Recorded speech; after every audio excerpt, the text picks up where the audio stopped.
Bom, iremos falar sobre os carboidratos, né? Sabemos que os carboidratos, né, eles são uma das principais fontes de energia das nossas células, né? Nós vamos aqui nesse mapa mental esclarecer algumas coisas, como está o mapa mental, né?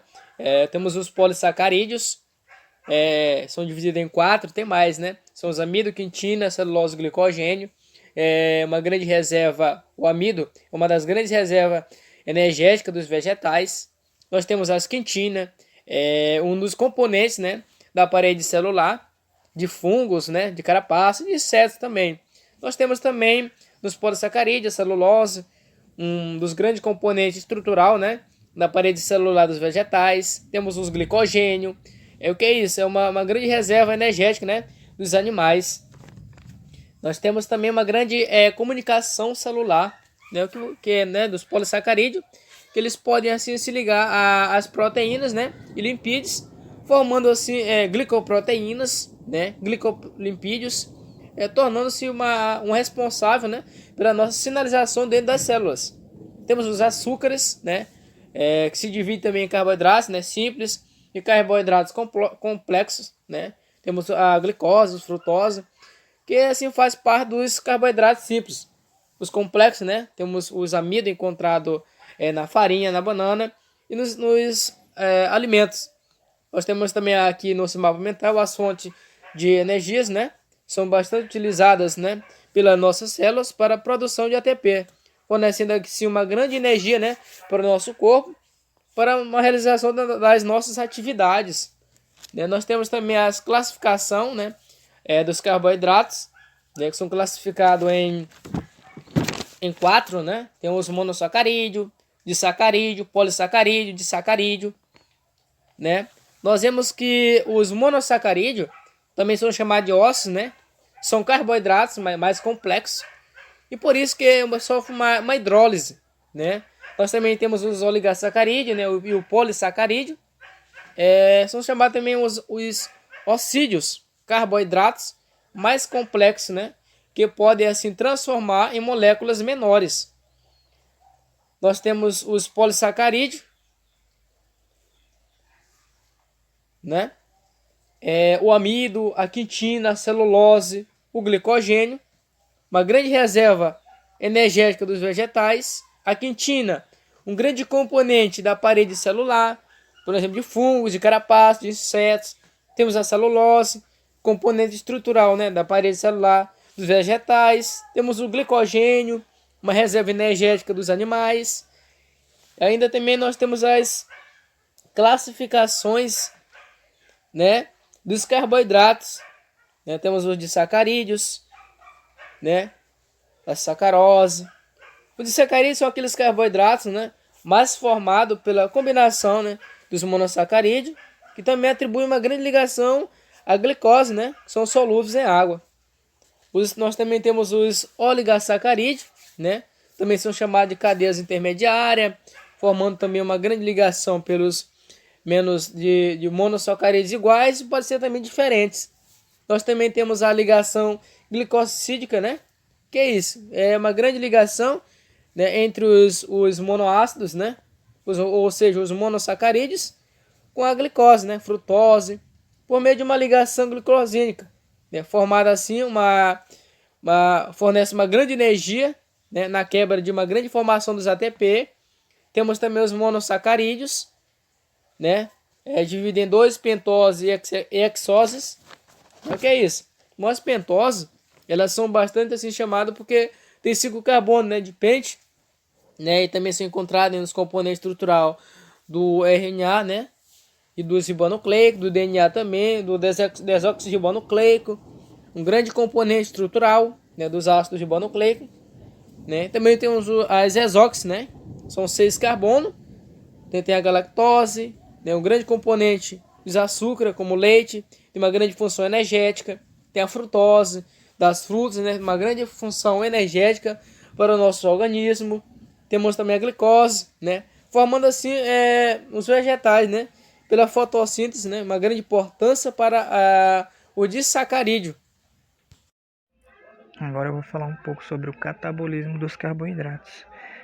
O catabolismo dos carboidratos vai se dividir em duas funções, que é o anabolismo e o catabolismo.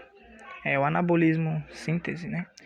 Ele refere-se ao processo que constrói moléculas complexas a partir de moléculas simples. E nesse processo ele consome energia para isso. Já no catabolismo, que é o conjunto de reações envolvida na degradação ou quebra de moléculas complexas, ele quebra as moléculas complexas em moléculas simples. Esse processo geralmente é o processo que fornece energia para o organismo. A respiração celular é o processo químico que acontece dentro da célula, na mitocôndria. Tem como objetivo transformar moléculas orgânicas em ATP, adenosina trifosfato. Adenosina trifosfato porque tem uma adenina e 3 fosfato.